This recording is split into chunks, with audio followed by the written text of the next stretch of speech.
niveau juridique, on peut compléter aussi avec le droit international, le droit du travail, le droit de la santé et bien sûr le droit de la personne.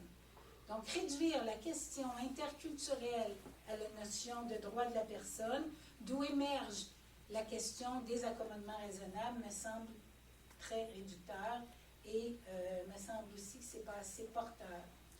Donc, pour moi, la question interculturelle, c'est la question des actes à poser. Actes à poser quand deux systèmes se rencontrent, moi et l'autre, dans un contexte spécifique. Est-ce au domicile, est-ce à l'hôpital, est-ce dans le milieu urbain? Donc, cet acte à poser, quel est-il? Donner un soin, manger, parler à un enfant, obtenir un emploi. Donc, et la question qui se pose en contexte pluriethnique et qui m'intéresse de façon particulière, c'est l'acte de quel groupe faut-il choisir? Le soin que je donne, est-ce que c'est un soin qui correspond à la façon de faire de l'autre, du groupe d'où il vient, ou de mon propre groupe? Et la question qui va être posée, c'est comment choisir.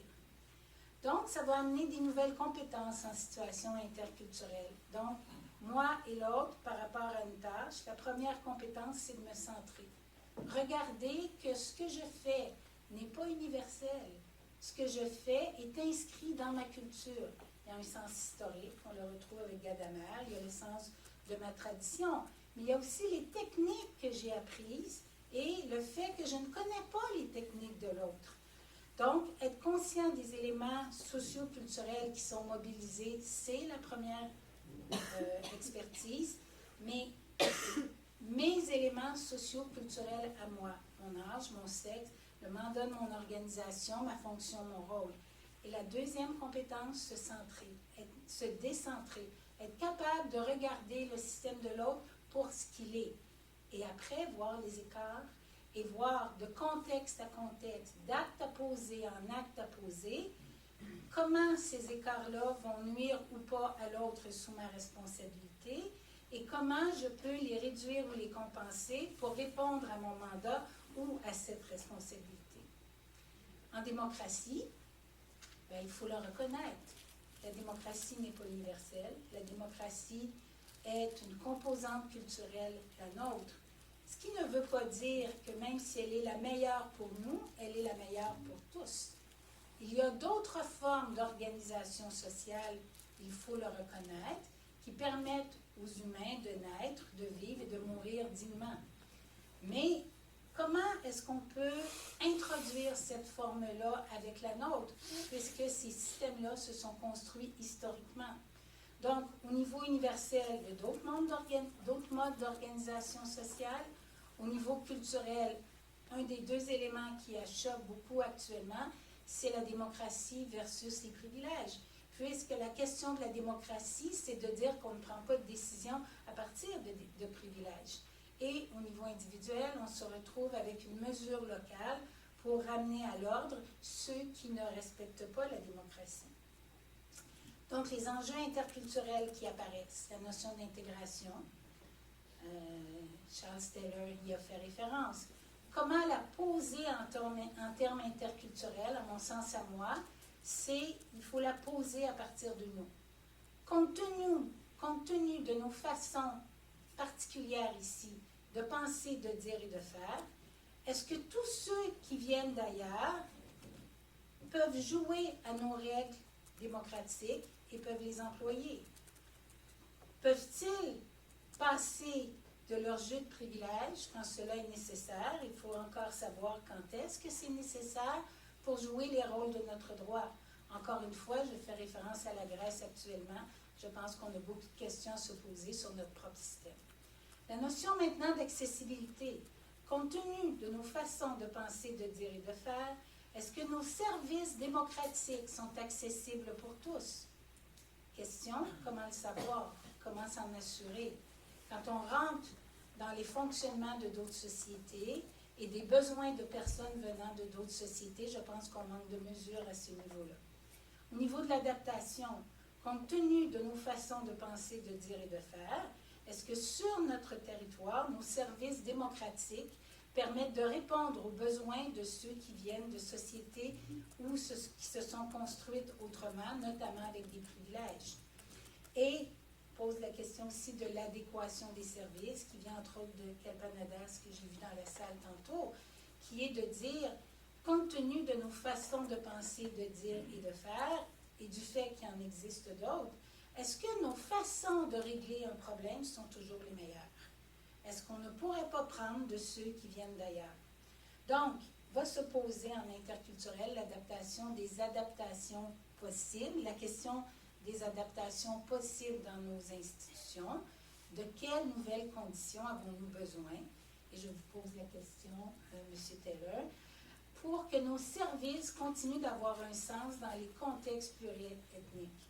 À l'heure actuelle, 3 motifs de discrimination de la Charte posent des problèmes particuliers, à mon sens, parce qu'ils ont été définis dans nos cadres culturels à nous, et ces cadres-là ne passent pas les barrières interculturelles, la notion de race, les notions d'ethnicité, les notions de religion, puisque tout élément, ce qu'on appelle des invariants, ça naît, sont redéfinis autrement ailleurs. Et 3 modes d'invariants créent des confusions majeures, les relations hommes-femmes, les notions d'autorité et celles de génération. Donc, dans mon scénario, je reviens à ce que disait le vérificateur général en 2011, suite à des travaux faits avec des professeurs des HEC, dont Sébastien Arcan, qui fait aussi partie de notre équipe au Labri, et qui posait la question au Québec. Compte tenu de tout ce dont on a besoin de mettre en place pour aider les immigrants à fonctionner avec leurs droits au Québec, est-ce que le Québec a les moyens d'avoir des immigrants? C'est une question fondamentale, mais qu'on ne pose pas généralement.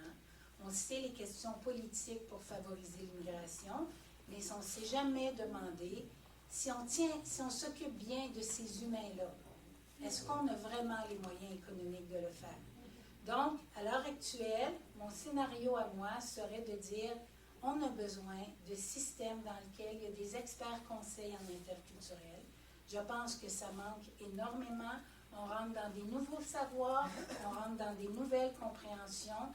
Et à ce moment-là, je pense que comme les éthiciens qui sont là pour répondre à nos règles morales dans les institutions, on aurait besoin aussi d'experts conseils en interculturel dans toute institution pour s'assurer de tenir compte de cette réalité-là à l'interne et de la regarder de façon transversale, ce qui nous renvoie à Mercier, qui nous dit que l'inclusion demande 2 conditions de base. Un, des politiques pour soutenir les gens qui sont marginalisés dans une société, mais des politiques aussi qui donnent les conditions nouvelles dont ont besoin ceux qui les reçoivent. Entre autres, une des données qu'on a en santé, c'est que travailler avec une personne immigrante et s'assurer qu'on répond à tous les enjeux que j'ai énumérés, ça demande 40% de temps de plus.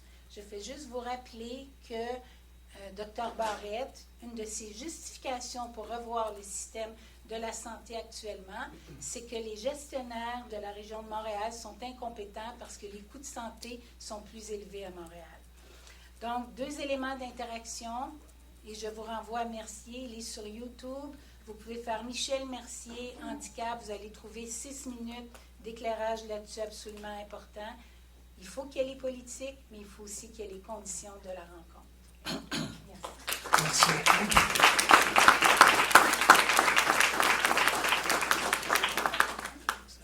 Plutôt concise, mais oui. Voilà. Oui, alors, quels sont... Je suis entièrement d'accord avec le but là, de comprendre la différence. Quels sont... Alors, essayons de voir quels sont les obstacles. Le premier obstacle, c'est que lorsqu'on vit dans notre société, on peut très bien croire que ce sont des principes universels, que tout le monde fonctionne comme ça.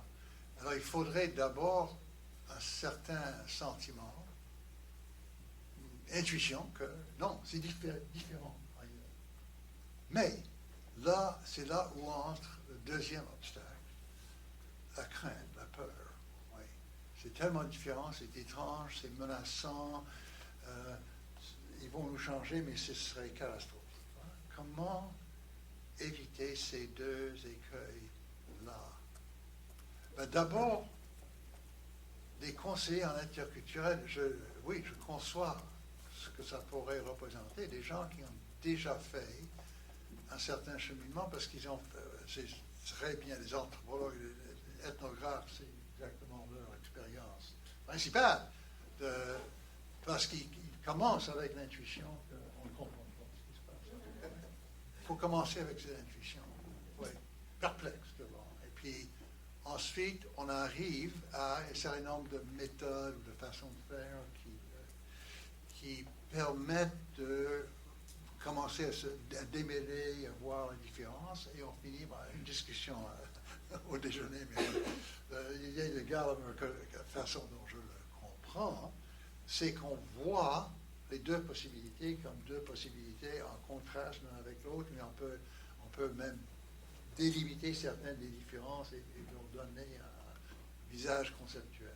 Alors, il y a ça, c'est très important. Et peut-être que, je n'avais pas pensé à ça, mais peut-être qu'il y a manière, sans soumettre tout le monde qui travaille dans les institutions à des cours d'anthropologie, des doctorats d'anthropologie, en quelque sorte communiquer comment aborder ces différences et quelles questions se poser et avoir quelques exemples de grands succès là-dedans. Alors, ça, c'est une chose qu'on pourra faire. Mais ça n'évite pas l'autre écueil. L'autre écueil, le malheur, c'est que l'écueil de la peur, ils vont nous changer l'anxiété, ça provient aussi de la perception. Oui, c'est très différent. C'est très différent, mais c'est menaçant parce que c'est tellement différent de nous. Et là, il y a la tendance de la stigmatisation, du stéréotype. Et défaire ça, oui, on a beau discourir longuement, on vainc ça uniquement en rencontrant les gens. Alors, je reviens à ce que j'ai dit tout à l'heure, que les scénarios de l'interculturel, on désamorce la peur lorsqu'on commence à comprendre spécifiquement chez les immigrants qui viennent dans un pays riche comme le nôtre.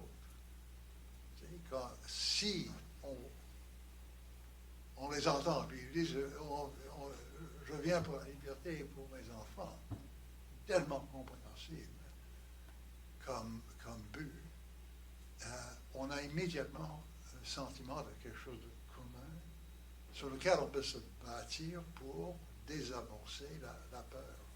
Mais il faut dire, je n'ai pas vraiment une réponse à ça. Si seulement j'avais une réponse, une série de mesures, 1, 2, 3, mettez ça en pratique et puis ça va disparaître.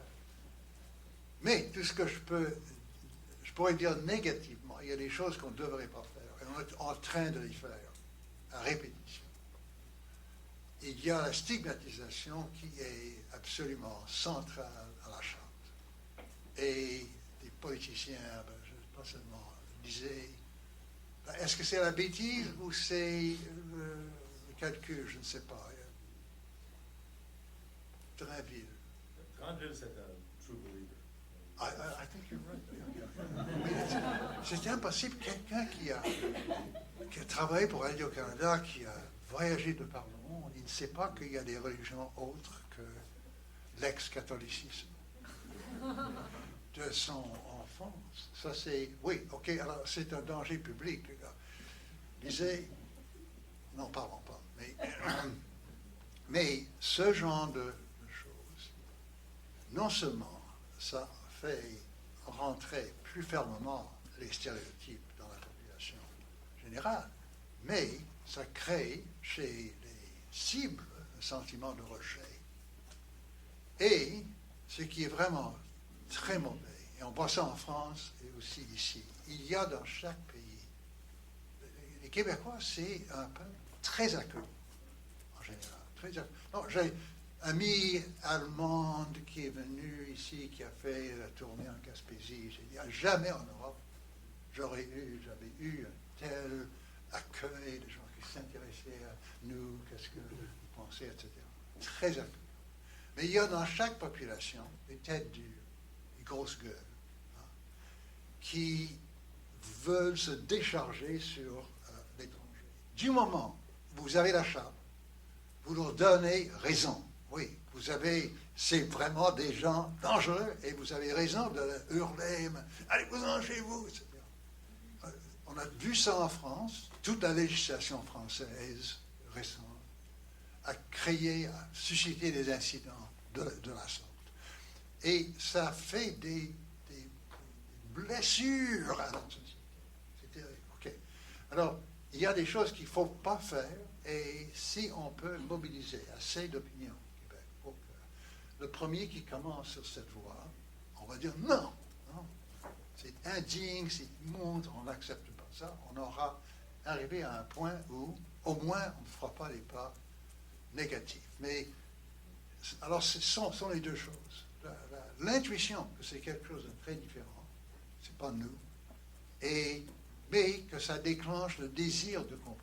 La perplexité, c'est intéressant, ils sont différents, comment s'y prendre pour comprendre, mais aussi vaincre la peur.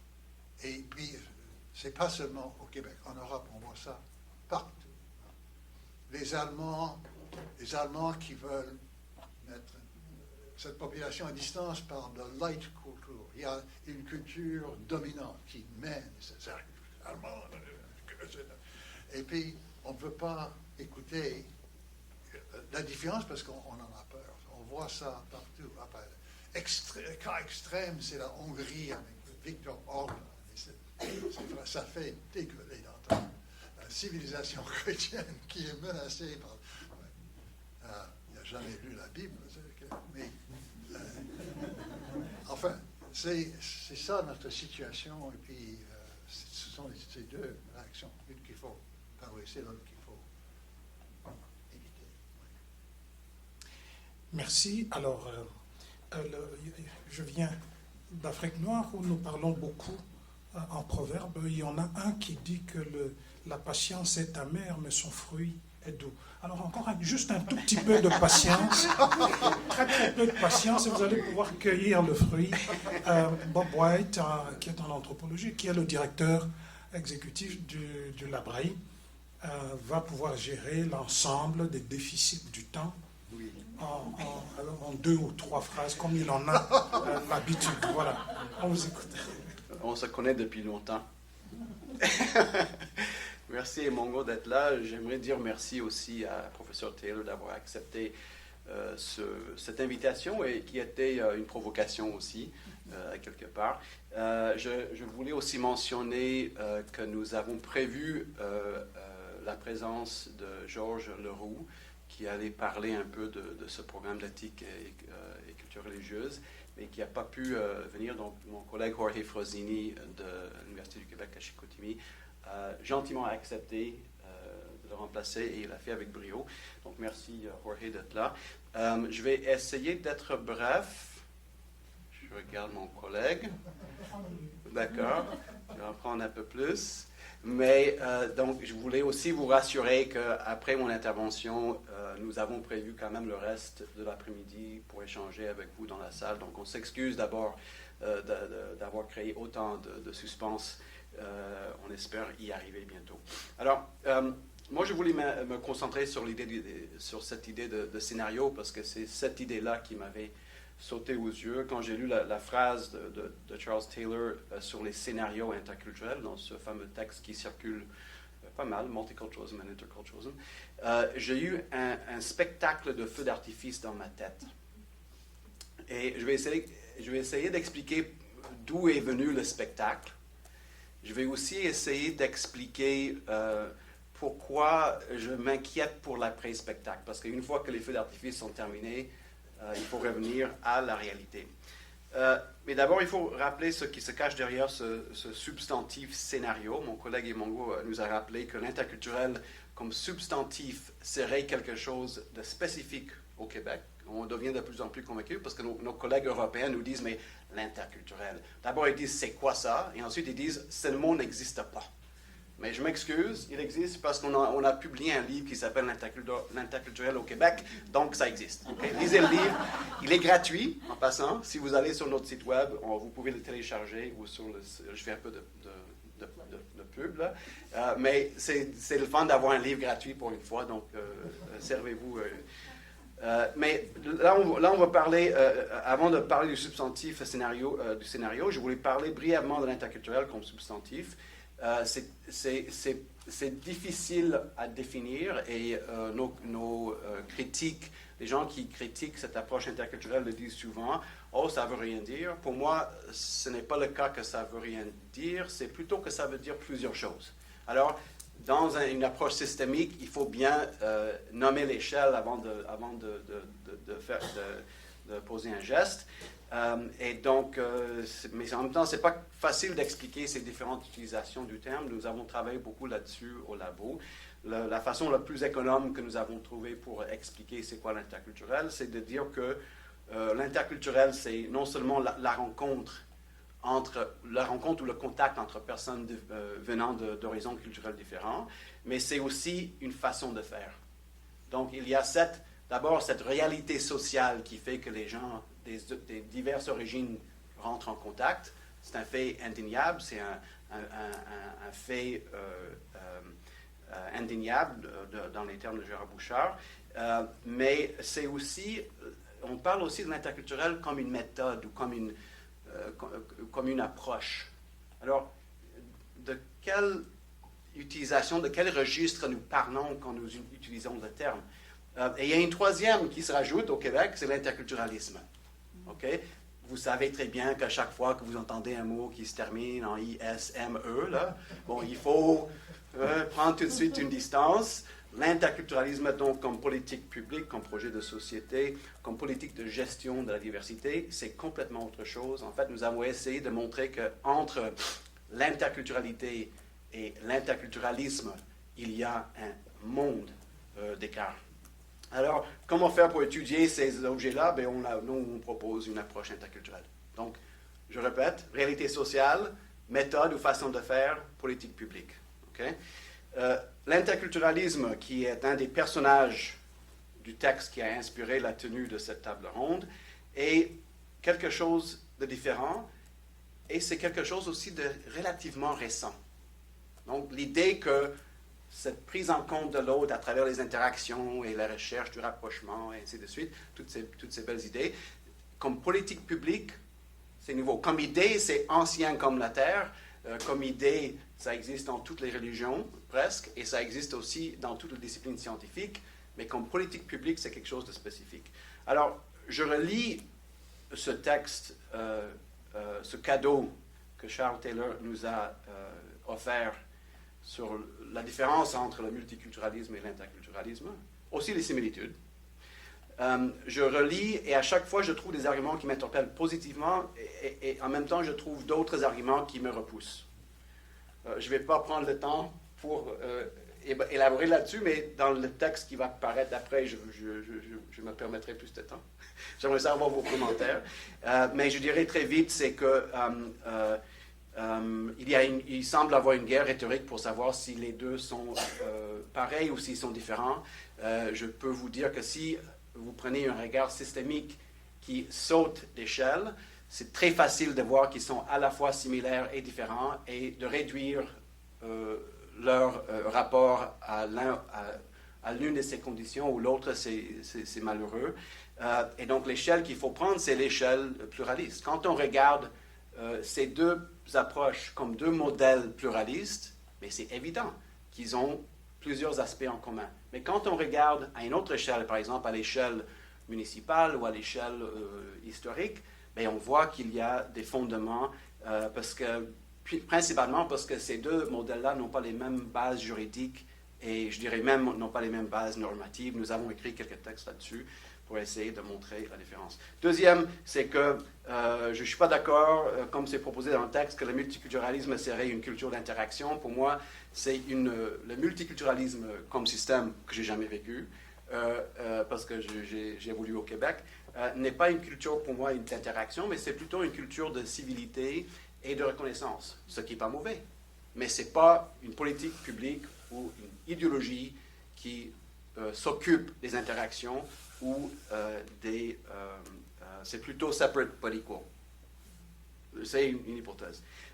D'autres choses aussi qu'on pourrait dire, j'aime souvent le rappeler, que dans ces versions plus ou moins officielles analytiques par rapport aux deux modèles, il est souvent, je dirais, presque toujours oublié que l'interculturalisme est le résultat d'une assez longue conversation entre le secteur associatif ici à Montréal et différents secteurs publics, dont municipal et provincial. On ne pourrait pas imaginer l'interculturalisme sans cette histoire d'action sociale communautaire qui existait à Montréal depuis des générations. Et pourtant, à chaque fois qu'on écrit, on écrit des textes là-dessus, on semble l'oublier. Nous avons démontré clairement que l'interculturalisme est venu comme phénomène au Québec, puisqu'il y a eu des personnes venues de l'étranger qui l'ont mis sur la table. Alors, disons les vraies choses. Ceci dit, pour moi, le texte de Charles Taylor demeure probablement le texte le plus sensible, et j'utilise le mot dans tous les sens du terme, et le plus interculturel que j'ai eu le plaisir de lire sur la comparaison entre